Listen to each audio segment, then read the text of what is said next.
자, 66년 만에 미북 정상의 회동. 자, 지금 뭐 여러 가지가 지금 안개 속이에요. 근데 뭐 한 5분에서 빠르면 뭐 늦어도 10분 안에는 도착을 하게 되는 상황이고요. 뭐 그 이후에 한 30분 안에 어떤 모습으로 어떻게 회동할지 이제 다 판명이 날 텐데, 그런데요, 지금 결국 핵심은 이게 사진 찍는 것도 중요하지만 비핵화를 어떻게 북한을 시킬 것인가인데, 오늘 문재인 대통령이 기자회견에서 영변 문제를 질문했더니 이런 표현을 쓰셨어요. 영변 폐기는 비핵화의 입구다. 얼마 전에 인터뷰하고는 뉘앙스가 좀 바뀌긴 했습니다만은 이 영변 핵 폐기를 과연 완전한 비핵화로 볼 수 있을 것인가? 미국은 그게 아니었기 때문에 지난번 하노이에서 회담을 결렬시켰었거든요. 지난번에 문 대통령이 6개 그 신문사인가요? 그 통신사랑 같이 했던 그 기자회견에 그 내용이 있었죠. 그러니까 영변 핵시설이 돌이킬 수 없는, 영어로 이제 irreversible 하는 돌이킬 수 없는 그런 비핵화의 조치다라고 얘기를 했는데, 그것은 2차 하노이 회담 때 이미 미국이 거부한 북한의 입장을 얘기한 그런 수순이다라고 생각이 됩니다. 왜냐하면 여러 가지 함의가 있는데, 만약에 그것을 거부할 수, 그러니까 돌이킬 수 없는 수순으로 우리가 인정을 한다면 거기에 준하는 경제 제재도 해제가 돼야죠. 그렇기 때문에 바로 다음 날 청와대에서 해명을 했지 않습니까? 보충 설명을 했죠. 그게 오늘 문 대통령 얘기에 다시 나옵니다. 영변 핵시설 폐기는 돌이킬 수 없는 수순의 입구다. 그 의미는 매우 다르죠. 그리고 또 하나 청와대에서 해명한 걸 보면, 돌이킬 수 없는 단계라는 건 앞으로 북한과 미국 사이에 협상을 해서 합의를 할 것이다. 합의를 해야 되는 상황이다. 그러니까 그것도 정답입니다. 그렇게 돼서 좀 조정이 된 거고요. 결국 핵심은, 우리는 이제 비핵화가 결국 핵심인데, 한 가지로 좀 좁혀서 말씀을 드리면, 미국이 이전에 하노이 이전으로 전 돌아갔다라고 생각이 됩니다. 그때 스티브 비건이 1월 말에 했던 스탠포드 연설에서 보면 분명하게 얘기한 것이 이제 동시적 병행적 얘기를 했죠. 그 얘기가 다시 나왔고, 미 국무부에서도 그 얘기를 했고, 근데 핵심은 여전히 미국은 단계적을 받아들이지는 않습니다. 단계적과 동시적 병행적은 매우 다르죠. 그러니까 단계적이라는 것은 2차 하노이 때 북한이 요구했던 것, 영변을 하나의 단계로 놓고 영변만 놓고 얘기하고, 그것이 잘 되면 그 다음 단계로 넘어가서 다른 핵 물질의 생산 시설을 얘기하고, 그렇게 단계로 나눠가겠다라는 얘기거든요. 우리가 이전에 말했던 일부 이제 쪼개기로 가겠다라는 건데, 미국은 그것을 지금 받아들일 수는 없다라는 거고, 그러니까 여전히 미국은 포괄적인 합의는 있어야 된다. 그것은 비핵화의 정의, 거기에 비핵화의 최종 목표, 그리고 로드맵은 있어야 되고, 그 다음 단계로 나가서 그 이행을 하는 것은 어느 정도 동시적이고 그리고 병행적으로 이행은 할 수밖에 없는 상황이다라는 것까지는 서로 간에 좀 협의가 된 거, 공감대를 갖고 있습니다. 말씀드린 것처럼 여전히 북한이 생각하는 단계적을 받아들이지는 않기 때문에 그 부분을 풀었어야 되거든요. 제가 이번에 이 한미 정상회담에 주목을 한 것은 뭔가 대통령이나 특히 트럼프 대통령 입에서 뭔가 조금 유연한 발언이 나온다면, 특히 단계적을 뭔가 암시할 수 있는 발언이 나온다면, 그러면 이 이후에 북한이 실무회담을 응할 가능성이 매우 더 높아졌죠. 근데 지금까지 나온 모두 발언이나 아니면 기자회견을 보더라도 그런 발언은 아직 그런 얘기는 거의 않습니다. 없었어요. 그래서 지금 마지막 기대라고 하는 것은 지금 가서 만나는데, 거기서 정말 사진만 찍고 헤어지는 것이 아니라 뭔가 대화가 된다면 거기서 김정은 위원장한테 직접적으로 뭔가 한마디 해서 그런 좀 함의를 줄 수 있는 말을 한다면 그 다음에 실무회담이 연결될 여지는 있죠. 좀 근본적인 질문 하나 던져볼게요. 북한이 과연 비핵화의 진정성이 있습니까? 북한의 비핵화의 진정성 문제는 그건 우리가 이제 북한 김정은 위원장은 비핵화 의지가 있다는 얘기를 여러 정상들이 지금 했습니다. 그런 얘기를 많이 했어요. 트럼프 대통령도 그 얘기를 했고요. 그런데 우리에게 중요한 건 북한이 실제 행동으로 보여주는 겁니다. 그래서 미국도 지금 하노이에서 미북 정상회담이 결렬된 이유는 북한이 비핵화 의지가 있다고 얘기는 했으나 진짜 이 비핵화를 이행할 의사가 있는지를 실제 못 보여준 겁니다. 말 따로 행동 따로. 행동으로 보여주지 못한 겁니다. 그러면 북한 동시적 병행적으로 하든 단계적으로 하든 중요한 문제는 미국 입장에서 북한이 비핵화하겠다고 하는 걸 확신을 한다면 아마 협상은 굉장히 급진전될 것으로 생각이 됩니다. 그러면 비핵화 의지가 있다는 걸 우리가 알 수 있는 건 영변 핵시설만 포기하겠다는 것으로는 안 됩니다. 그렇죠. 그러면 영변 이외에 지금 강선 얘기도 하고 있고요. 예. 분강 맞아요. 핵단지가 여러 군데가 막 영변보다 나오고 있어요, 지금 막. 더 크다는 얘기까지 있는데 예. 그 모든 핵시설을 포기하겠다는 의사를 확실히 밝히고 네. 그러면 핵 리스트도 다 얘기해야 되는 거 아닙니까? 핵시설이 어디 어떻게 있고 그렇죠. 예. 그리고 플루토늄은 어떻게 보유하고 있고 농축우라늄은 얼마나 가지고 있고 그리고 핵무기는 지금 어느 정도 있고 이 모든 걸 다 리스트를 제출하고 예. 이걸 어떤 식으로 어떤 수순에 거쳐서 이걸 포기하겠다는 걸 북한이 얘기를 해줘야 예. 미국으로서도 그러면 뭐 단계적이든 동시적이든 병행적이든 어떤 방식이든 수용할 수 있을 거다 이렇게 생각이 됩니다. 예. 그런데 지금 북한은 이걸 미국에게 납득을 못 시키고 있는 겁니다. 그렇죠. 비핵화 의지가 있다는 행동으로 지금 안 보여주고 있기 때문에 예. 이 대화가 굉장히 질척거리고 있고 예. 지금 판문점에서 만나는 것도 이 이벤트로서는 의미가 있지만 예. 앞으로 이어지는 여러 가지 대화에서 북한이 좀 더 진전된 입장을 보이거나 행동을 보여주지 않으면 예. 아마 상당히 이 비핵화는 어려워지지 않겠나 이렇게 생각이 듭니다. 그리고 그게 북한 측의 어떤 뭐라 그럴까요? 뭐 자충수가 될 수도 있지 않겠습니까? 북한은 자충수라기보다는 북한도 자기 나름의 전략을 가지고 지금 일관되게 미국을 그렇죠. 상대로 예. 자기들이 하는 얘기가 있기 때문에 예. 지금 북한 얘기는 미국이 양보하는 거 아니겠습니까? 예. 미국이 이 5개를 얘기하지 말고 그러니까 영변 플러스 영변, 알파를 예. 얘기하지 말고 영변 일단 내가 내줄 테니 예. 제재를 완화해 달라는 거 아니겠습니까? 그렇죠. 그러면 북한은 일관되게 자기가 설득하려고 하는 지금 목표가 있는 겁니다. 그래서 이 지금 두 가지 입장 사이에서 미국이 입장을 바꿀 가능성은 제가 보기엔 굉장히 낮다고 봅니다. 예. 그러면 북한이 입장을 바꿔야 되는데 예. 제재를 지금 받고 있는 입장 아닙니까? 그렇죠. 예. 그러면 제재를 풀려면 북한이 뭔가 행동의 변화를 보여야 되는데 예. 과연 그걸 할 수 있느냐가 앞으로 이 판문점 회담을 판문점 회동을 계기로 예. 미북 간의 접촉이 이루어진다면 예. 거기에서 뭔가 이제 의미 있는 북한이 조치를 취해야 한다 이렇게 생각합니다. 자, 김정은 위원장은요, 그동안 중국과 러시아 정상과 만남을 갖고 다양한 통로로 미국을 향해서 자신들의 원하는 바를 얘기해 왔었거든요. 직접 한번 들어보시죠. 시 주석은 최근 방북 이후 김정은 위원장과의 만남에 대해 김 위원장은 첫째, 비핵화에 대한 의지는 변함이 없다. 둘째, 새로운 전략적 노선에 따른 경제 발전과 민생 개선을 위해 노력하고 있으며 외부 환경이 개선되길 희망한다. 셋째, 대화를 통해 이 문제를 풀고 싶으며 넷째, 한반도에서의 대화 추세는 변하지 않을 것이다. 문 대통령에게 전했습니다. 푸틴 대통령은 지난 4월 북러 정상회담에서 김정은 위원장이 대북 안전 보장이 핵심이며 비핵화에 대한 상응 조치가 필요함을 강조했다고 전했습니다. 자, 지금 뭐 여러 가지 진정성에 대해서 있다라고 러시아하고 중국 정상은 전했는데 지금 대한민국이 상당히 좀 어려운 처진 게요, 외교적으로도. 북한하고 중국하고 러시아는 지금 단단하게 고리가 뭔가 계속 만들어진 것 같아요. 근데 한미일 삼각동맹은 지금 굉장히 느슨해지고 있고, 뭐 일본은 하고는 뭐 거의 뭐 지금 뭐 거의 막말할 정도의 상황까지 됐고요. 미국하고도 과거와는 좀 상황이 좀 다른 것 아니냐 뭐 이런 얘기들이 나올 정도의 상황이 돼버렸거든요. 이건 어떻게 봐야 됩니까? 그래서 좀 환경이 어려워지는 것 같아요.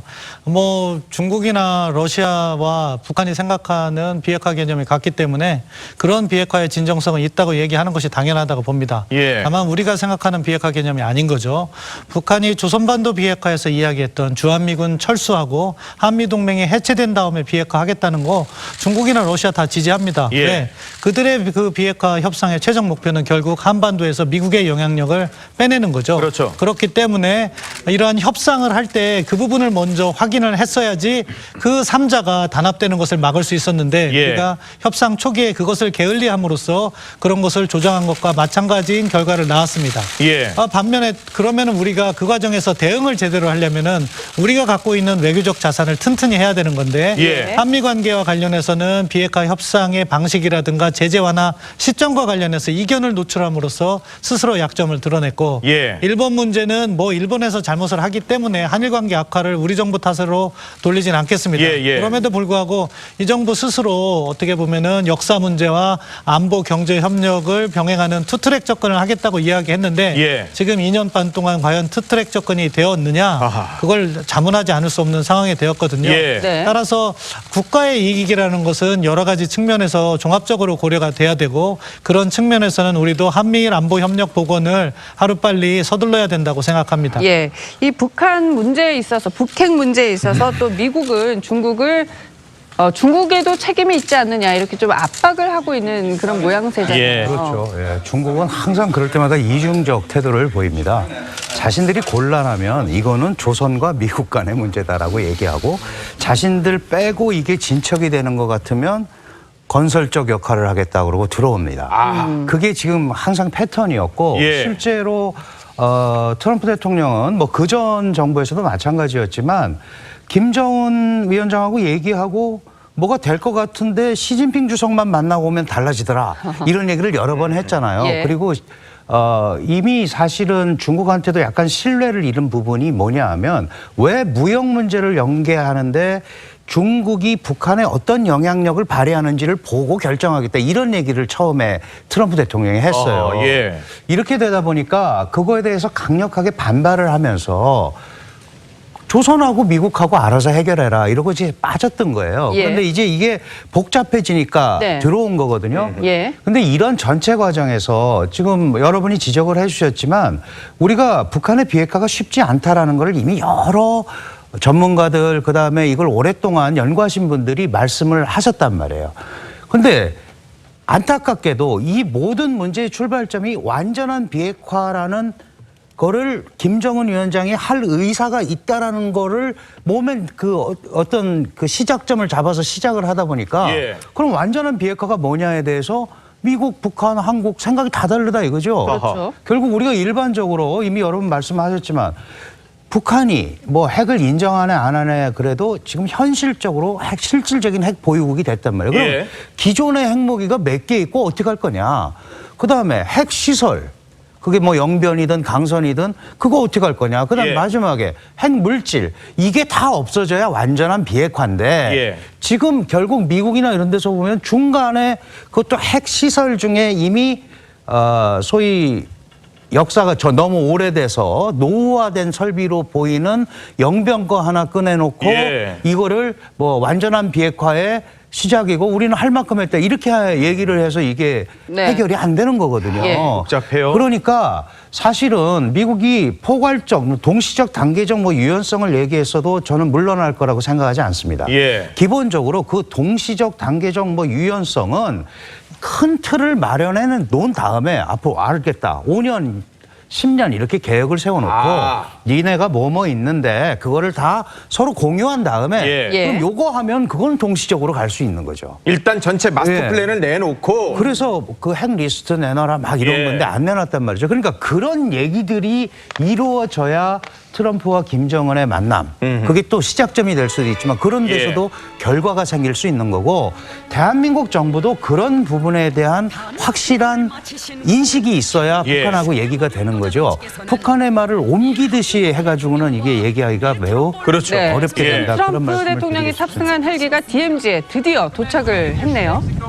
지금 현장 상황을 보여드리는데 현장에 이 전파 상황이 썩 좋지가 않아서 화면이 좀 끊깁니다. 그건 좀 시청자 여러분께 양해를 드릴게요. 왜냐하면 이 사실 대통령들이 오고 가면 전파를 약간씩 이게 차단하는 게 있는데 그래도 이번에는 이례적으로 완전 차단을 하지 않고 있습니다. 그나마 저 정도의 좀 약간 낮은 선도의 화면을 보여드리고 있는데 트럼프 대통령을 태운 그 헬기가 DMZ에 도착을 했고요. 차량들이 지금 이동을 하고 있습니다.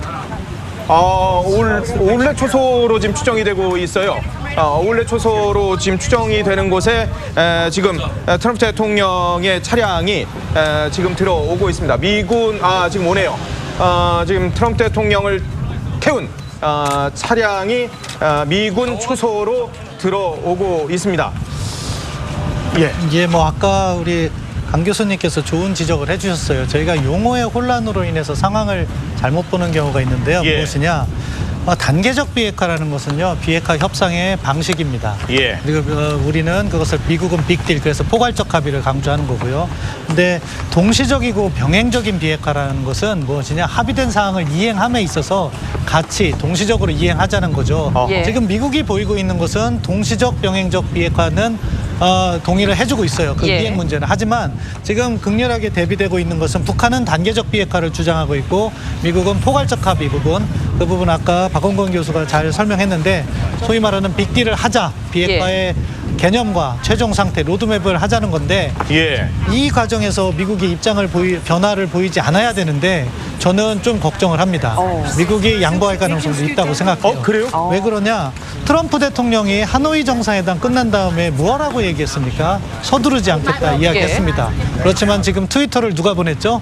트럼프 대통령이 보냈죠. 그렇죠. 그 과정에서 제가 앞서 말씀드린 5월 초에 있었던 미사일 도발은 북한 스스로도 미국의 입장을 변화시킬 수 있는 힘이 된다는 걸 다시 한번 깨닫게 된 거죠. 예. 그럼 이 상황에서 북한이 자기가 주도를 하기 위해서 일반 저는 실무 협상은 곧 재개될 거라고 보지만 예. 북한 입장을 바꾸지 않는다는 거죠. 예. 그런 상황이 연말까지 지속되면 내년 초에는 북한이 가지고 있는 또 하나의 카드 ICBM이 작동할 수 있고 그러면 그때 미국이 단계적 비핵화를 부분적으로 합의해 줄 가능성이 있다. 예. 왜 그러냐? 그러면 지금 속이 타는 거는 미국이다. 속이 타는 건 더 미국일 가능성이 높다고 보고 사실 가장 속이 타야 되는 건 한국이어야 된다고 생각합니다. 예. 아무튼 왜 그러냐? 지금 트럼프 대통령이 오늘도 수차례 강조했는데 자기가 비핵화 협상을 주도해서 핵실험과 미사일 실험이 없다고 했습니다. 예. 그런데 지금 북한은 계속해서 핵물질을 생산하고 있고 예. 핵무기를 만들고 있죠. 예. 그런 근본적인 문제들이 해결되지 않는다는 것은 어떻게 보면 봉합의 협상의 가능성이 있다는 거죠. 지금 방문하는 데가 오울렛 초소고 오울렛 초소가 뭐예요? 그러니까 JSA 바로 앞에 있는 그 초소고요. 예. 저 오울렛이란 분이 한국전 참전 용사예요. 예. 그분을 갖다가 기리기 위해서 이름을 고루고루 붙였고 저기에서는 JSA가 보입니다. JSA가 보여요. 그럼 예. 저기선 걸어서 그럼 JSA로 갑니까? 차량으로 이동하겠죠. 차량으로? 이제 거기에 대해서 앞으로 동선이나 그런 부분을 설명을 하고 있는 것 같습니다. 예, 지금 문재인 대통령과 트럼프 대통령이 말씀드린 오울렛 초소로 올라가서 지금 여러 미군으로부터 유엔군으로부터 저기 상황들을 보고받고 있습니다. 방향으로 봤을 때는 북측 초소를 지금 보고 있는 것 아닌가 예. 그런 생각이 드네요. 네. 자, 과연 김정은과의 만남은 어떻게 이루어질 것인지 아직까지도 미정입니다. 오울렛 초소에서의 이 미국과 한국, 한미 정상의 공동 방문이 지금 이루어지고 있습니다. 어쨌든 저 장면만으로만 보면 우리의 한미 동맹이 참 굳건하다 이런 인상을 받게 돼요. 저기까지가 원래 계획했던 것이죠.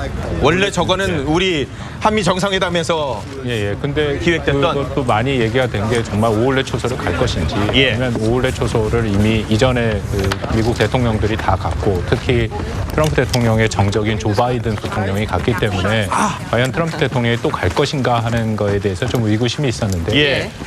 원래 계획이 저희 오울렛을 간다라고 알려져 있었습니다. 그래서 저기까지는 원래 계획대로 된 것이다라고 생각이 되고요. 예. 또 하나 이전에 그 미국 대통령이 저기를 방문했을 때의 차이점은 뭐 다들 이미 자료화면이 나왔다라고 생각을 합니다만 대부분 군복을 입었죠. 예. 군복을 입고 또 뭐 그런 이 대부분은 이제 북한에 대한 경고의 그런 메시지들을 보내는 예. 그런 입장이온 거에 비해서 지금은 사복을 양복을 입었고 예. 또 하나의 차이는 문 대통령이 같이 있다. 라는 것도 차이죠. 그전에는 미국 대통령 혼자서 저기 이제 주한미군 사령관이 보통 그 안내해서 이제 같이 그 선임 장교랑 같이 그렇게 봅니다만 그 차이도 있고요. 전반적으로 지금에 나타나는 장면만 보면 아까 말씀하신 것처럼 한미 동맹에 특히 문 대통령과 트럼프 대통령은 서로 간의 관계는 좋다라는 것은 보여주고 있다라고 생각을 합니다. 어떻습니까? 그런데 지금 비핵화 협상은 앞이 안 보이고요. 물론 뭐 오늘 뭐 만남으로 인해서 뭔가가 나오면 굉장히 좋습니다만은 시간이 계속 가는 거 아니겠어요? 그러면 시간이 가면 대북 제재를 받고 있는 북한이 더 애가 탑니까? 아니면 미국이나 한국이 더 안 좋아지는 겁니까? 둘 다가 어려워지는 건 사실이죠. 왜냐하면 북한의 입장에서도 매우 힘듭니다. 경제 제재는 계속 유지가 되고 있고 예. 그러면 북한이 원래는 뭐 작년 말 정도부터도 경제 제재에 대한 효과가 평양에까지 나타날 거다라고 생각을 했는데 예. 그거보다는 오히려 버티고 있는 거죠. 그럼 버틸만 한 거 아니에요, 북한이요? 근데 계속은 안 됩니다. 이게 공급과 수요의 법칙이 있기 때문에 역시 중국이 좀 열어주면 어떻게 돼요? 중국이 열어주는 것도 한계가 있죠. 왜냐하면 지금 제재에 외에 이른바 이제 뒷문을 열어준다 하더라도 예. 그것은 어느 정도 수준 이상은 못 넘어갑니다. 그리고 공식적인 게 열리지 않는 한 예. 북한이 보유하고 있는 외환 보유고는 줄어들 수밖에 없는 것이고요. 예. 현재로서는 어떻게든지 장마당 물가를 잡으려고 갖고 있는 외환을 풀고 있는데 예. 어떤 한계가 있어서 뭐 북한 경제하는 분들이랑 얘기하면은 연말까지가 한계이지 않겠느냐. 올 연말까지요? 예, 그래서 김정은 위원장이 연말까지다라고 얘기를 한 것도 있고 그런 상태고 그러니까 북한한테도 결코 유리한 것은 아니고요. 예. 그렇다고 한국과 미국이 유리하냐? 저는 그렇지도 않다라고 봅니다. 그래요? 왜냐하면 현재도 핵과 미사일에 대해서 북한이 계속해서 개발과 지금 추가 배치를 하고 있는 거죠. 그렇죠. 핵과 미사일 프로그램이 동결이 안 된 상태 아닙니까? 그렇죠. 지난 5월 달에 미사일 같은 경우에도 아직까지 한미 당국이 확인을 안 해주는데 신형 네. 탄도미사일이 맞다라고 생각을 하고요. 아직 여전히 불상이죠, 불상. 그러니까 그런 식의 그 북한의 개발이 계속 된다면 예. 이거는 그만큼 이후에 비핵화 협상에서 북한은 더 많은 카드를 갖고 되고 예. 한국과 미국의 입장에서는 그만큼 억제가 어려워지는 상황이 전개될 수밖에 없다라고 생각이 되고요. 근데 예. 제가 생각하는 가장 또 어려운 그렇지만 가능성 있는 시나리오가 예. 만약에 예. 이번에 뭔가 돌파구가 마련돼서 비핵화의 협상이 재개가 안 된다면 예. 이게 잘못하면 트럼프 대통령이 미국판 오바마 행정부가 했던 트럼프판 전략적 인내로 들어갈 수가 있습니다. 예? 그러니까 전략적 인내라는 것은 그냥 쭉 유지를 하는 거죠. 그러시군요. 트럼프 대통령이 계속 얘기하는 것처럼 이건 관리는 되고 있다. 예. 이거 미국 본토에 대한 위협은 아니다. 예. 제재는 계속되고 있다. 예. 그렇게 되면 말씀드린 것처럼 한국에 부과되는 북한의 위협은 여전히 오히려 증가되는 상태고 예. 예. 북한의 미국 본토에 대한 위협은 어느 정도 통제가 되는 상태죠. 신봉자님도 아까 센터장님도 잠깐 언급을 하셨던데 그런 상황으로 들어가게 예. 되면 이게 뭐 오바마 행정부 때 전략적 인내라고 했지만 네. 엄격히 따지면 전략적 방치였거든요. 방치. 예. 그런 상황으로 들어가는 것은 우리 입장에서 한국의 입장에서는 매우 우려되는 예. 상황입니다. 오늘 뭐 상황을 보면 굉장히 남북미 모두가 좀 화기애애한 그런 분위기가 좀 연출이 되고 있는데요. 그런데 북한이 계속해서 오늘까지도 문재인 정부를 향해서 굉장히 맞아요. 비난을 하고 있고 입에 담지 못할 말들을 하고 맹공을 있죠. 좀 펼치고 있는데 그러면서도 개성공단과 이 금강산 재개를 압박을 하는 듯한 요구를 하는 듯한 그런 눈치는 계속 주고 있지 예. 않습니까? 우리 정부 어떻게 해야 되죠? 우리 정부는 뭐 제가 정부의 생각과 약간 다른데요. 정부가 좀 중심을 잡았으면 하는 바람입니다. 우리 정부의 기본 입장은 그런 것 같아요. 대화를 계속해서 아까도 문재인 대통령께서 기자회견 관에 말씀하셨는데 대화를 지속하면 평화가 온다는 그러한 인식을 하고 있는 거죠. 하지만 대화를 지속한다고 해서 저는 평화가 온다고 생각하지 않습니다.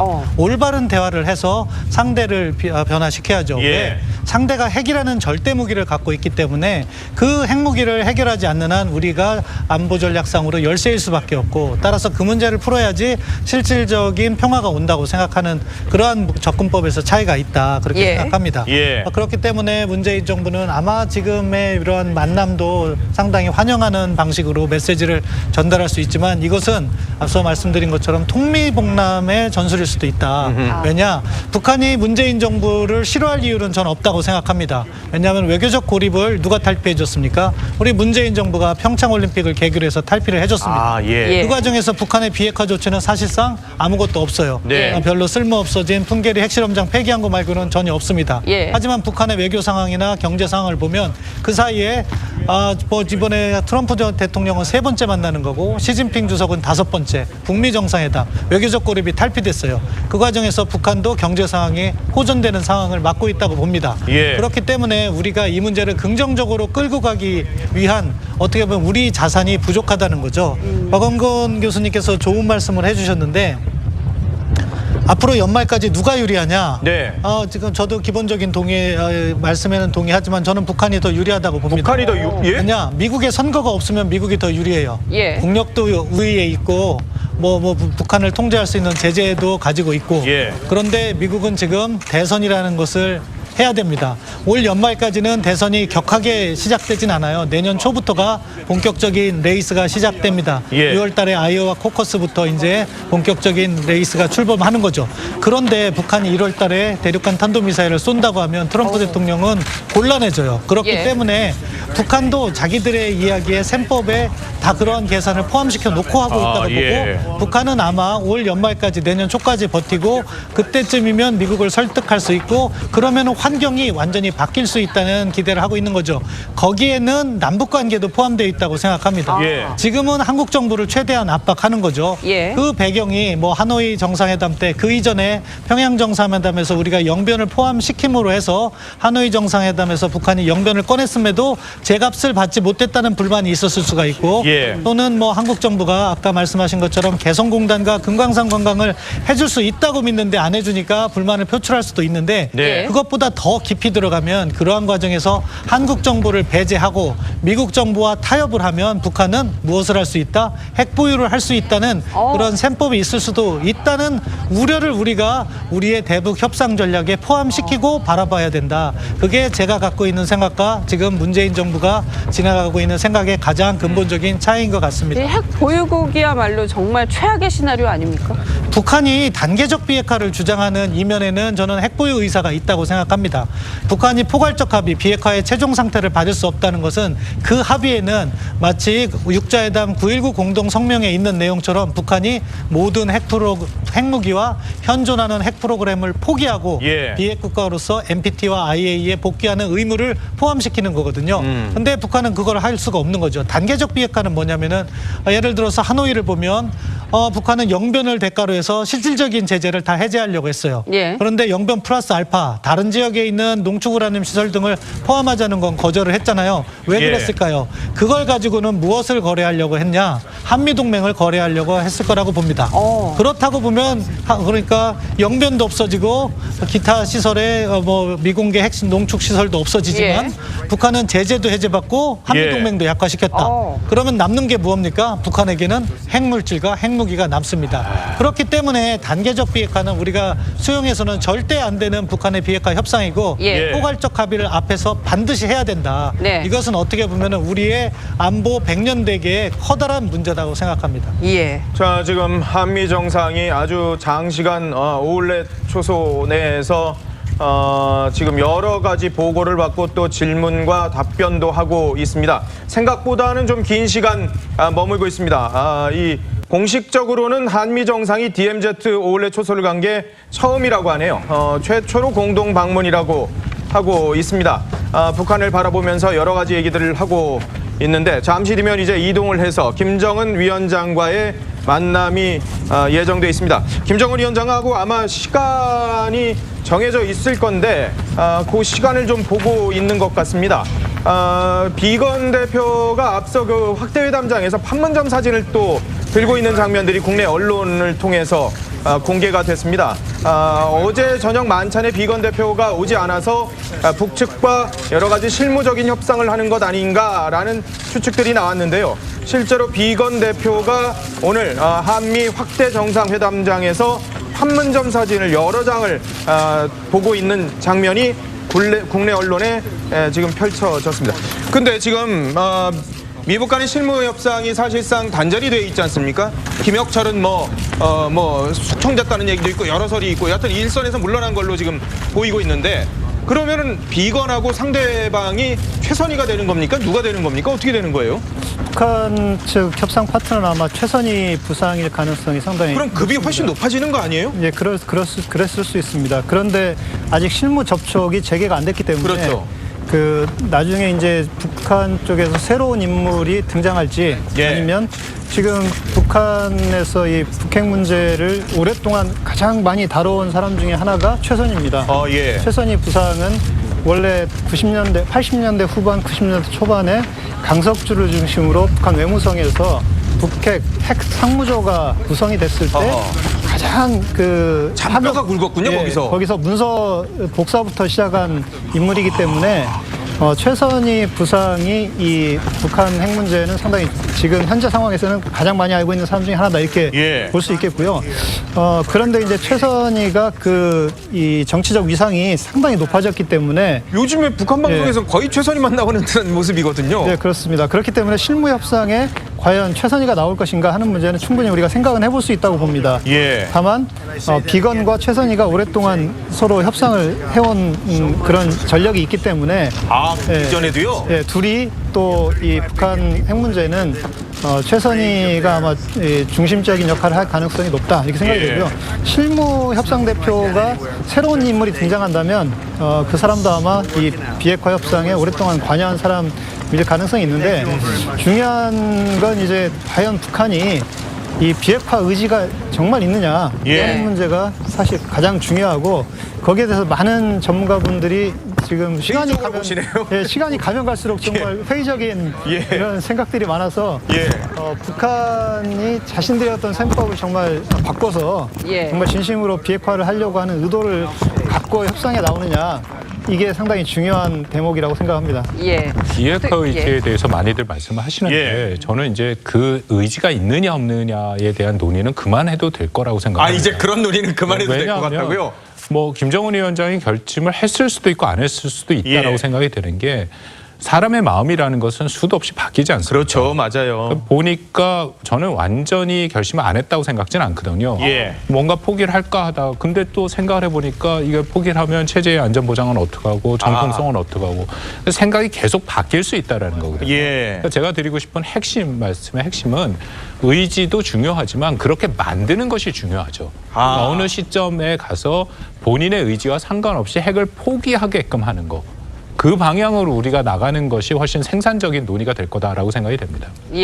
그 방향은 강제해 가는 방향입니까? 그러니까 뭐 처음에는 뭐 강제도 하고 뭐 유화책도 하고 그러니까 채찍과 당근을 다 쓰면서 어느 정도 선까지는 끌어오고요. 그 다음부터는 이게 우리 국제정치학에 뭐 이런 얘기가 있습니다. 그 호랑이 등에 탔다라는 얘기가 있죠. 한번 그 등에 태우면 본인이 원해도 내려갈 수가 없습니다. 그것은 그 고르바초프의 탈냉전, 소련의 붕괴 과정에서 나타나는 거거든요. 그러니까 고르바초프라는 사람이 정말 소련을 붕괴시킬 생각이 없었죠. 그냥 글라스노스와 페레스트로이카라는 개혁 개방을 통해서 워낙 소련이 어려움을 겪고 있으니까 그 정도 수준으로 가겠다 했는데 이게 문을 열고 접촉을 하다 보니까 본인이 원하지 않은 상황에서 탈냉전까지 소련이 붕괴되는 상황까지 갔거든요. 그러니까 우리도 북한의 비핵화라는 것은 김정은 위원장의 어떤 의지와 결단을 말하기 전에 거기까지 끌고 가서 어느 순간에는 호랑이 등에 태워서 계속 가도록 하는 그런 방안이 우리로서는 고민을 해야 될 방안이다라고 생각을 합니다. 지금 미국과 북한이 어쨌든 가까워진 모습이 오늘 펼쳐지고 있고 그리고 이 북핵 문제에 있어서 미국의 영향력이 앞으로 또 커지지 않을까 오늘 회동을 통해서 그런 또 전망들이 나오고 있는데요. 이 상황을 중국 시진핑 주석은 어떻게 보고 있을까요? 북한이 미국이랑 가까워지면 좀 불편해하는 마음도 없지 않을 것 너무 같은데. 가까워지면 불편해하죠. 그런데 지금 이제 본질적인 문제가 결국은 미국과 북한 간의 비핵화 협상이라는 것은 현재까지는 북한이 내놔야 될 게 많은 거죠. 왜냐하면 뭐 포괄적 합의를 하든 니네가 몇 개를 갖고 있고 시설이 어디에 있고 핵물질은 어떻게 할 건지 뭐 이런 것들을 계속 내놔야 미국의 그다음 스텝이 이제 진행이 되는 것 아니겠습니까? 그런데 그런 부분을 김정은 위원장도 이게 내가 핵이 없는 북한이 과연 뭘까? 라는 생각을 하지 않겠습니까? 박 교수님 말씀하셨지만 포기할까? 포기하고 쟤네가 주는 반대급부를 받아서 발전시킬까? 그렇게 생각하다가 아니 그러다가 리비아처럼 되고 이러면 어찌하지 이런 생각을 또 할 수도 있는 거잖아요. 그러다 보니 적절하게 배후에 누군가를 두고 내가 이거를 조절하면서 가겠다라는 전략을 가질 수밖에 없는 거죠. 그 과정에서 당연히 중국은 북한이 자신의 대우에서 이탈하지 않기를 바랍니다. 바라는데 계속 붙잡아 놓고 있기도 좀 어려운 상황이에요. 왜냐하면 유엔 제재 국면이고 그래서 결국 피해갈 수 있는 게 민생이라는 이름을 통해서 민생과 관련되는 부분은 우리가 계속 지원을 해야 되는 것 아니냐라고 이렇게 얘기하면서 지금 이제 끌고 가고 있는 거거든요. 그러다 급기야 4번의 만남을 거쳐서 5번째 정상회담은 시진핑이 이제 방북을 했어요. 방북을 한 거는 북한한테 또 그걸 심어준 거죠. 아, 우리 뒤에 누군가 있다. 뒷배가 예, 중국이 있다. 예. 그 실질적으로 어디까지 행동을 하고 할 수 있는지는 중국도 고민이에요, 사실. 고민인데 예. 이렇기 때문에 한국의 입장이 매우 중요하다라고 저는 생각을 합니다. 한국이요? 지금 개성공단이나 금강산 관광 재개를 북한은 뭐 무심한 척하다가 야 그거 니네가 할 수 있는데 왜 미국 말 듣고 안 해 자꾸 예. 이럴 때 우리가 분명하게 해야 될 말이 있는 거죠. 이 모든 것이 완전한 비핵화를 전제로 우리가 판문점 선언도 했고 9.19 선언도 한 거 아니냐. 그럼 거기에 대해서 뭐가 가시적인 게 나와야 되는 건데 말로만 해가지고는 우리가 우리 국민들을 설득할 수가 없다라는 말을 문 대통령이 해야죠. 예. 저는 그런 얘기를 분명하게 해야 된다고 생각합니다. 그리고 그것도 시진핑 주석한테도 해야 됩니다. 왜냐하면 우리는 정말 평화를 원한다. 예. 사실 지금 여러분이 지적하지만 걱정이 있습니다. 어떤 트럼프 거요? 대통령은 예를 들어서 북한이 핵을 갖고 있어도 미국까지 안 날라오면 그만 아닙니까? 아주 쉽게 얘기하면. 예. ICBM, 그다음에 지금 SLBM 같은 거 잔수함 발사 예. 탄도미사일 예. 그런 것만 없어도 일단 위기는 넘어갈 수 있고 관리는 할 수 있는 거거든요. 아하. 그렇다면 북한은 핵만 갖고 있고 우리는 절대적인 비대칭 전력에서 그렇죠. 움직이지도 못하고 작년에 예. 9.19 군사합의문에서 우리가 그나마 약간 유리한 재래식 분야까지 양보한 꼴이 돼버렸단 아하, 말이에요. 예. 그러니까 이런 부분을 담보할 수 있는 얘기를 과감하게 북한한테도 하고 중국한테도 해야 된다라고 저는 생각을 합니다. 물론 이게 뭐 선악은 아니지만 야 미국도 어떻게 일방적으로 북한의 변화만 바라느냐라고 얘기하는 사람도 있습니다. 예. 그 부분도 우리 문재인 대통령이 이 큰 틀에서 얘기할 수 있으면 그 얘기도 해야죠. 그러나 기본적으로 지금 이거는 북한이 반칙 행위를 하고 있는 거고 예.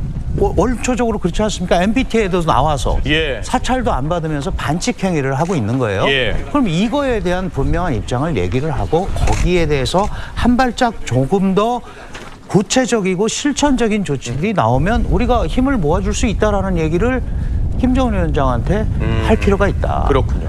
그 시진핑 주석한테도 할 필요가 있다. 이런 생각을 하게 됩니다. 한미 정상이 조금 전 3시에 이제 오울레 초소에서 판문점으로 이동을 했습니다.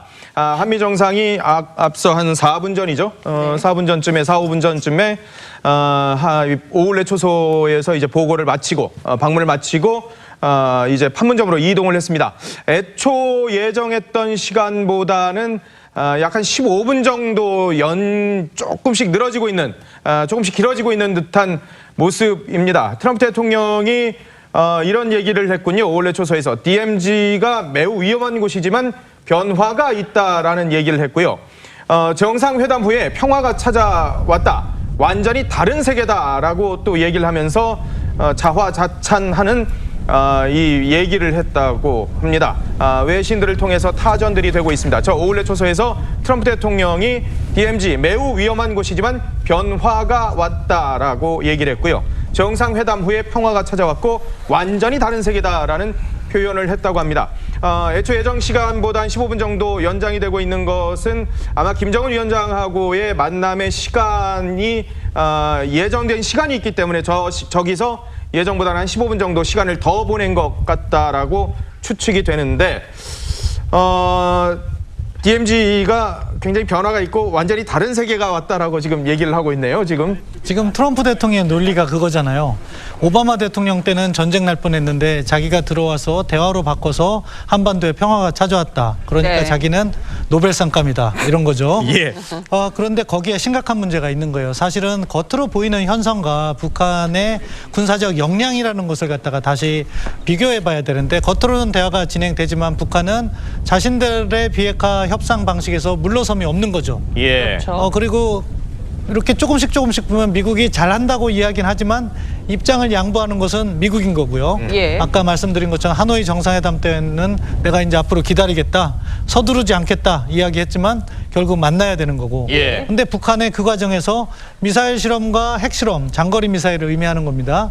하진 않았지만 북한은 계속해서 핵물질을 생산하고 있고 핵무기를 만들고 있습니다. 예. 그럼 적어도 미국에 대한 ICBM 테스트는 안 했지만 또 한국에 대한 단거리 미사일 실험은 했어요. 그렇죠.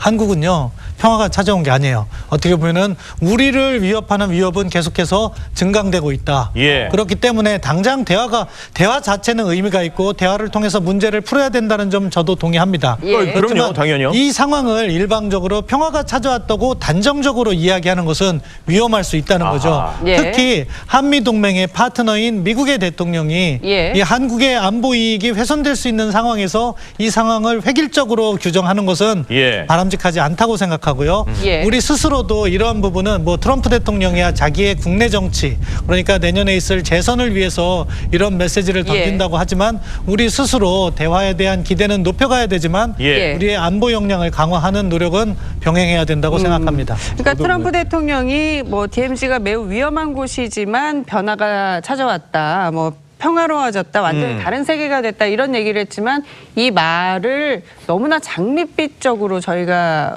보기에는 굉장히 위험하다. 경계를 해야 된다. 그런 말씀이신 것 같아요. 네, 그렇습니다. 우리가 전체적으로 흘러가는 판을 지금 굉장히 조심스럽지만 신중하고 또 철저하게 봐야 된다라고 저는 생각을 하는데요. 왜냐하면 지금 한미 동맹 자체도 이전 같지 않습니다. 특히 트럼프 대통령의 자국 우선주의라는 거 맞아요. 이미 다 알려진 건데 예. 이게 과연 트럼프라는 개인 한 명에 의한 이탈 행위인지 아니면 미국이라는 국가 자체의 방향 전환인지 그것에 대해서는 미국의 학계에서 이미 많은 논쟁이 있는데 대다수의 의견은 방향 전환이다에 거의 지금 동의가 되고 있는 상황이거든요. 예. 앞으로는 정말 모든 국가들이 이합집산하고 자국의 이해를 추구할 것이고 그런 데서 일종의 적자생존의 모습이 다시 드러날 가능성이 매우 높다. 그러니까 이런 상황에서 과연 한국은 어떻게 할 것이냐. 예. 그것의 핵심은 결국 미중 관계가 되겠죠. 미중 관계가 이번에 G20에서 일종의 뭐 휴전이 이뤄졌다 하지만 말 그대로 휴전이고 이것은 굉장히 장기간에 저는 예. 계속 지속될 문제다라고 생각을 합니다. 쉽게 네. 풀릴 만한 것들은 아니고요. 그러면 이런 상황에서 과연 한국이 어떻게 나가야 될 것인가. 예. 우리가 늘 한미 동맹은 하나의 고정 변수라고 생각했는데 우리가 한국이 원하더라도 미국에 의한 요소로 인해서 동맹이 흔들리는 모습 이미 지금 우리가 그것을 충분히 경험하고 있지 않습니까? 예. 연합훈련 같은 경우에는 두 번의 북미 정상회담 있은 후에 일방적으로 트럼프 대통령이 연합훈련을 축소나 중단을 시켰고 지금 한미 동맹의 여러 가지 모습들의 불안정 요소도 적지 않게 미국에서 제기하는 것으로 지금 야기되는 문제들도 있습니다. 예. 그러니까 이런 상황에서 더군다나 대한민국이 한국이라는 지정학적 위치를 보면 중국과 또 미국과 또 북한 그런 것에서 동시에 압박을 받고 있는데 여기서 그러면 우리가 어떻게 과연 우리의 생존과 번영을 지켜갈 맞아요, 것인가에 지금. 대해서는 네. 지금보다 훨씬 더 깊이 있는 사고를 해야 되는데요. 제가 좀 안타까운 게 뭐 학계에서도 그렇고 한국 정부도 그렇고 전반적으로 제가 드리는 이 말씀에 대한 그것에 대한 깊이 있는 지금 고민들은 좀 덜한 것 같아서 어떻게 보면 저는 뭐 제일 이런 얘기를 계속합니다만 북한의 비핵화 문제는 제가 예. 드리는 이 말씀의 하위에 놓여 있다고 생각을 합니다. 어허. 오히려 한국의 예. 지금 흔들리고 있는 세계 정세의 질서의 하위에 놓여 있기 때문에 우리가 이 질서의 방향을 정확하게 못 읽는다면 예. 북한의 비핵화는 훨씬 더 멀어질 수밖에 없는 그런 예. 어. 그래서 지금 우리가 논의를 해야 되는 것은 뭐 가는 것도 저는 중요하다고 생각하는데 예. 사실은 G20 때 이번에 우리 강 교수님도 계십니다만 미중 간의 일종의 담판이 어떤 의미인지 예. 그리고 그것이 앞으로 어떻게 진전될 것인지가 우리의 한국 입장에서는 매우 중요하고 그것은 북한 비핵화에 대해서 직접적으로 영향을 줄 수 있는 요소다라고 생각합니다. 예. 아주 지금- 냉정하고 냉철한 어떤 큰 눈과 깊은 눈을 맞아요. 가져야 될 지금 시점인 지금 것 상황 같은데요. 자체가 지금 미국은 화해라는 것을 고리로 해서 지금 한국한테 당신들 그거 계속 쓰면 우리는 당신들하고 정보 교류 깊숙한 건 안 할 거거든. 그러면서 막 강요를 하고 있고요. 또 중국은 또 우리한테 당신들 우리 편 들래 미국 편 들래 지금 이렇게 하면서 지금 노골적으로 지금 막 이러고 있는 상황이거든요. 거기서 대통령은 선택을 못 하겠는데요. 점점점 이런 얘기를 하고 계시단 말이에요. 어려운 부분이죠. 근데 이것은 사실은 우리가 방향을 잘 잡고 가야 된다고 생각합니다. 결국 정치적으로는 동맹의 편에 서지 않으면 안 되는 상황인 거예요. 지금 예. 현재에서 우리가 판단을 할 때 어떻게 보면 우리의 동맹인 미국 동맹 관계를 무시해서는 안 됩니다. 그렇죠. 그리고 우리의 가치인 자유민주주의, 결국 미국과 가치를 공유할 수 있지 중국과 가치를 공유하진 못한다고 봅니다. 예. 그리고 현재 국력을 봐도 미국이 중국을 아직은 압도하는 상황입니다. 그렇다면 우리가 이 상황, 세계 정세가 변화하는 흐름 속에서 일단은 미국과 행보를 같이 할 필요가 있어요. 예. 그 행보는 저는 정치적 행보를 먼저 해야 된다고 생각해요. 정치적 행보를 먼저요? 정치적 행보라는 것은 기본적으로 무엇이냐?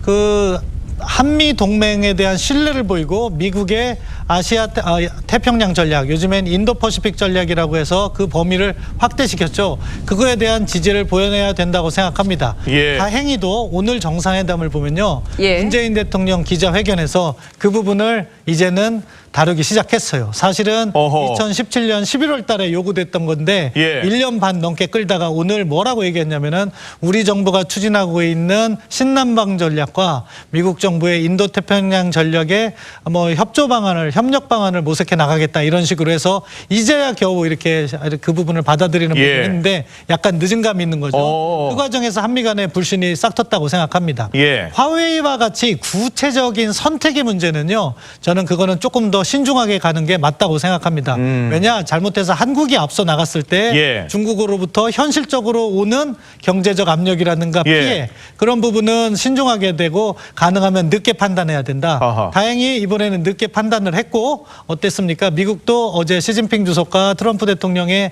미중 정상회담을 통해서 화웨이에 대한 부품 공급을 일부 이제 국가 안보에 충돌하지 않으면 허용을 다시 했어요. 예. 그렇기 때문에 그건 먼저 가지 않은 것이 잘했다. 다만 정치적 부분에 있어서는 우리가 분명한 메시지를 미국에 줘서 동맹의 편에 있다. 이 점을 이야기해야 되는데 예. 구체적으로 들어가면 워딩 하나하나도 되게 중요하거든요. 그럼요. 근데 우리가 시진핑 주석에게 그 이야기를 할 때 어떻게 이야기를 했냐면요. 우리는 미국과 중국은 우리에게 있어서 제1의 경제협력국과 제2의 경제협력국이라고 그랬어요. 그렇게 되면 어떻게 됩니까? 중국이 제1의 경제협력국이고 그렇죠. 규모상. 미국이 제2의 경제협력국이에요. 중국에게 잘못된 오해를 불러일으킬 수 있는 표현이라는 거죠. 아, 예. 그러니까 그런 표현 하나하나도 신중하게 한다면 미국은 우리의 동맹국이고 중국은 우리의 제1 무역 파트너다. 이런 식으로 해서 중국이 오해를 하지 않도록 하는 그런 외교적 행보가 필요한데 예. 이런 부분까지도 우리 정부는 아주 섬세한 부분은 제대로 잘하지 못하고 있다. 다만 네. 어제 오늘 있었던 정상회담에서 우리가 미국의 인도태평양 전략에 대한 부분적 지지를 보내고 예. 화해의 문제를 신중하게 선택한 것은 평가합니다. 아하. 중국 문제는 뭐 워낙 뭐 전공이시니까. 그 사실 모든 국가가 그 두 가지 문제가 있잖아요. 국가의 안보를 어떻게 지킬 거냐. 또 예. 하나가 이제 경제 발전을 어떻게 할 거냐. 그러면 어느 게 먼저냐 이렇게 되는데 국가가 없으면 경제 발전이 어렵지 않습니까? 그렇죠. 그 대한민국의 입장을 한번 생각을 해보자 이거죠. 그러면 우리가 뭐 안보는 어디에 기대고 경제는 어디에 기댄다 이런 표현하는데 우선 국가가 존립을 해야 되는데 아, 당연히요. 네, 우리가 스스로 지금 할 수 있는 상황이 자주국방 능력이 없단 말이죠. 예. 그런데 마침 한미동맹이라는 구조가 있어요. 그러면 그거를 가지고 가는 게 매우 중요하다. 그런 당위적인 얘기를 말씀을 드릴 수가 있죠. 그러니까 예. 새롭게 찾는 것보다 이미 해오고 있는 그리고 지금까지 해왔던 거를 유지하면서 그다음에 경제 발전도 이 화웨이 문제가 이게 절대 쉽게 끝날 문제가 아니거든요. 예. 왜냐하면 트럼프 대통령의 대중인식은 뭐냐 하면 중국은 훔친 기술과 훔친 기술과 강제 기술 이전을 강요한 기술을 가지고 물건을 만들어서 불공정한 관행을 통해서 달러를 수집했고 예. 그 달러를 군사력에 투사한다. 그래서 미국의 이익을 해친다는 겁니다. 이 예. 논리가. 그러니까 결국은 그거에 타격을 가하기 위해서 관세부터 건드린 거거든요. 그러면 이 관세 구조가 그 끝나더라도 계속 앞으로 이것들이 이어진다는 예. 뜻이에요. 그러면 결국은 관세, 기술 패권, 그다음에 환율, 금융, 그다음에 가치 제도까지 가는 겁니다. 아하. 그러면 이 차원에서 우리가 단순하게 화웨이 요거 하나만 우리가 어떤 편을 들었다고 이게 해결될 예. 일이냐 그렇지 않습니다. 아하. 그렇기 때문에 지금 말씀하신 대로 이거는 우리가 이전에 사드 보복 때문에 굉장히 걱정을 하는데 예. 이 화웨이는 이게 국제 소위 부품 공급망과 연결이 돼 있는 겁니다. 예. 사드는 우리 롯데라는 특정 기업이 일방적으로 당하면서 그랬죠. 맞아요. 그렇게 된 건데 이거는 그렇게 할 수가 없는 거거든요. 그렇기 예. 때문에 이거는 국제 공조도 얼마든지 가능한 겁니다. 그래서 우리가 시진핑 중국 국가주석의 그런 그 소위 직접적으로 화웨이 얘기는 안 했지만 예. 어느 편에 서지 말라는 거를 저는 너무 우리가 그것도 중국 편으로 와라 이렇게 받아들이지 말고 더 예. 이상 미국에 가지 마라. 이런 정도로 받아들이면서 좀 중심을 잡는 게 저는 중요하다고 생각을 해요. 왜냐하면 이거는 시장 경제 국가가 글로벌 부품 경쟁을 싼 걸 조달해서 가는 거거든요. 예. 이 부분에 대해서는 중국도 잘 알고 있습니다. 이게 더 강력하게 나갔을 경우 자신들한테 반작용이 오는 것도 알고 있기 때문에 그래서 이런 데 부분에 대해서는 의연하게 할 필요가 있다. 그런 말씀을 드리고 싶습니다. 지금 북한 김정은 위원장은 오늘 트럼프 대통령을 판문점에서 만나고 사진 찍고 또 내일부터 대대적으로 보도할 건데 그 전에 이미 북한에서 절대 권력이 딱 나왔어요. 자기 사진을 그냥 떡하니 그냥 네. 갖다 딱 붙여놨더라고요. 3년 만에요. 네. 예, 그렇습니다. 지금 김정은 위원장이 권력 집중이 굉장히 심해지고 있습니다. 특히 2016년을 기점으로 예. 거의 권력 집중을 완성했다 이렇게 볼 수 있습니다. 그 전에 상당히 많은 숙청이 있었지 않습니까?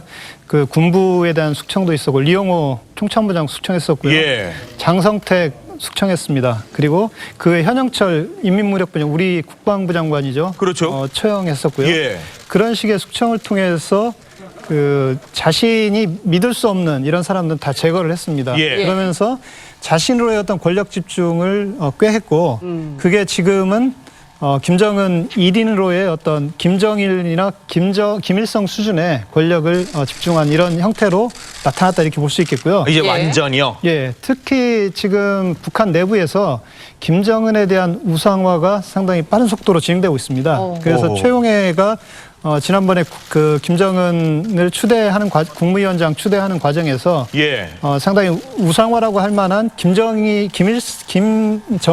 사상에 대해서 일정하게 언급을 했고요.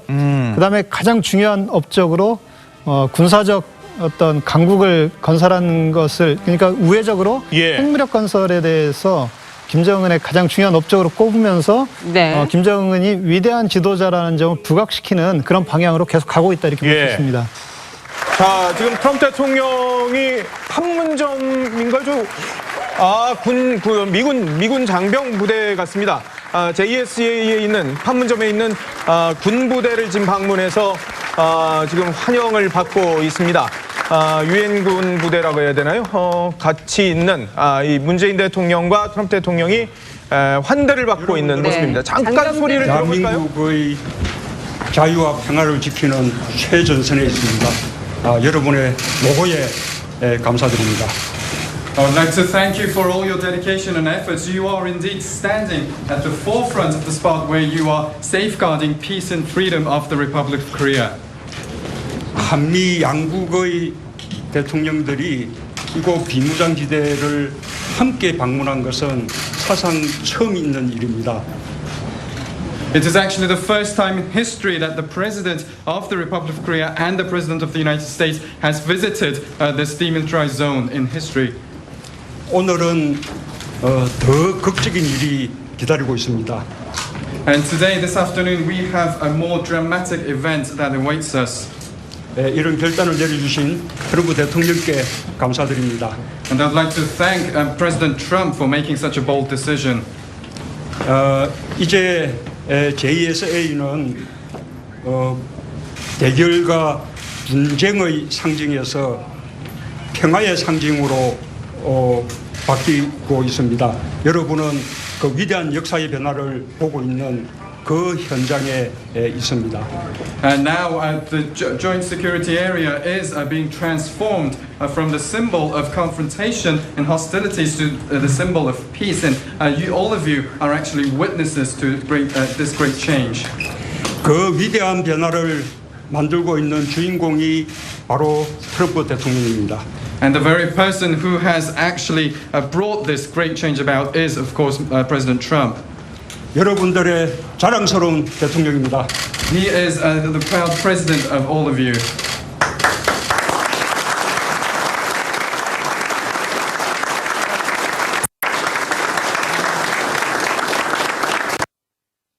want to thank you very much. You're a very special group of people. So this was a scheduled visit from a number of months ago. We went from the G20, and I promised your president, President Moon, who is a friend of mine, I said, we have to see the DMZ. And so this was scheduled for a long time ago. And then yesterday I had the idea, maybe I'll call Chairman Kim and see if he wants to say hello. So we didn't give him much notice, but we've become, we respect each other. We respect each other. Maybe even like each other. And he's agreed to meet, and I'm going to meet him in about 4 minutes. So I'm going to cut my speech a little bit short, other than to say you are terrific people. You've done a fantastic job, and we're with you all the way. You know this. 네, 이번 방문은 사실 수개월 전부터 계획된 것입니다. 그렇지만은 G20 오사카에서 회의를 하고 문 대통령께 나는 비무장지대를 반드시 방문해야 되겠다라고 얘기를 해서 왔습니다. 그런데 어제 갑자기 내가 이까지 왔으니까 김 위원장을 만나보는 것이 좋겠다. 그리고 서로 인사하면 어떨까 생각을 했고 그래서 굉장히 촉박한 시간 내에 이렇게 만남이 이루어질 것입니다. 김 위원장과 나는 서로 존경심을 가지고 있고 우리 서로 사이가 좋습니다. 그리고 약 4분 뒤에 김 위원장을 만나야 되기 때문에 내가 길게 얘기할 수는 없습니다. 다만 여러분들이 아주 훌륭한 분들이시고 소중한 분들이다라는 말씀 드리고 싶습니다. 감사합니다. That was good. Yeah, Mr. President, we have a small token of appreciation and recognition of your visit here to the Republic of Korea. We're grateful for your leadership, you and President Moon, and all that you do for the ROK-US Alliance. And so we have a small token of appreciation. Everyone knows you're a golfer, and there's some golfers in the room. Who's a golfer? So we got you. We're hopeful. I know you get a lot of gifts, but we're hoping that this one is one that might find some utility for you on one of your golf courses. So it's got your name stenciled on there. It's got all three of our commands: United Nations Command, Combined Forces Command, and U.S. Forces Korea. And then, of course, this is the most important thing because our motto here in Korea is "We go together." Kachi kachi da. And so we'll hope that when you wear this on the golf course that you'll think about the strength and the enduring nature of our ROK-US Alliance. Mr. President, thanks very much. Thank you.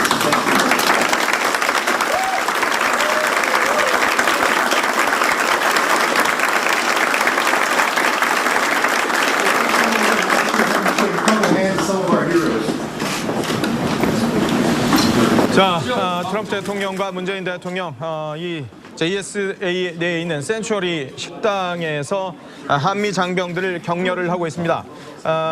이 한미 대통령이 DMZ를 동반 방문한 것은 처음이고요. 문재인 대통령은 JSA가 평화의 상징으로 바뀌고 있다라고 얘기를 했습니다. 트럼프 대통령은 몇 달 전부터 여기 방문은 예정했다라고 얘기를 했고요. 어제 김정은을 만나서 가볍게 안보 인사라도 하겠다고 말을 전했다고 얘기를 했습니다. 네, 4분 뒤에 김정은 위원장을 만난다고 지금 얘기를 했는데요.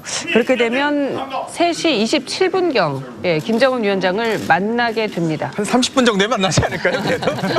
아무튼 4분 정도라고 얘기를 했는데 잠시 뒤에 이제 여하튼 김정은 위원장을 만난다고 하는데 DMZ 미군 부대 지휘관이 트럼프한테요 골프복 선물했대요. 워낙 골프 광이니까 골프복을 선물을 했다고 합니다. 골프복을 선물했고요. 이번 만남은 이 장병 만남은 여러 달부터 계획을 했던 것이다라고 했습니다. 다만 김정은하고의 만남은 어제 생각을 했고 어제 잠시 동안 만나겠다라고 전했다고 얘기를 했습니다. 한미 장병들과 일제히 인사와 환담을 하고 있는 모습입니다. 저기까지는 미국 정상이 간 적이 있었던 건가요? 저기도 처음이죠? JS 안에 들어가는 게 처음이기 때문에. 저것 자체가 아예 지금 골프복을 선물을 하고 있고 방송록에 사인하는 것 같습니다. 기념으로. 저기는 벽에다가 사인을 하는군요. 본인이 항상 하는 사인이에요. 저게 트럼프 대통령의 잘 알아볼 수 없는 이게 직선으로 돼 있는 쭉쭉쭉쭉 이렇게 높고 낮은 이게 보도가 있는 이런 거를 정경도 국방장관도 같이 가 있네요. 문재인 대통령. 대통령도 이제 사인을 하시는 것 같아요. 네. 그러네요. 격려를 받는 장병들 입장에서는 굉장히 사기가 진작되는 예. 그런 날이었을 것 같습니다. 우리도 저기 가는 부대원들은 최정예를 뽑아서 보내고 있기 때문에 아무튼 의미 있는 행사가 되고 네. 장병들의 사기를 높이는데도 아주 뭐 좋은 계기가 될 거라고 생각합니다. 예. 지금 뭐 트럼프 대통령 그냥 자기 사인 그냥 자기 이름만 사인했고요. 문재인 대통령은 뭐라고 글을 또 좀 굉장히 쓰네요. 트럼프 대통령이 저기를 캠프 보니파스군요. 캠프 보니파스 벽입니다. 저기다가 지금 서명을 했고 문재인 대통령 뭐라고 좀 글을 썼는데 화면으로는 정확히 포착은 안 됐습니다. 이름 외에도 문재인 대통령은 몇 말씀을 쓰신 것 같습니다. 네.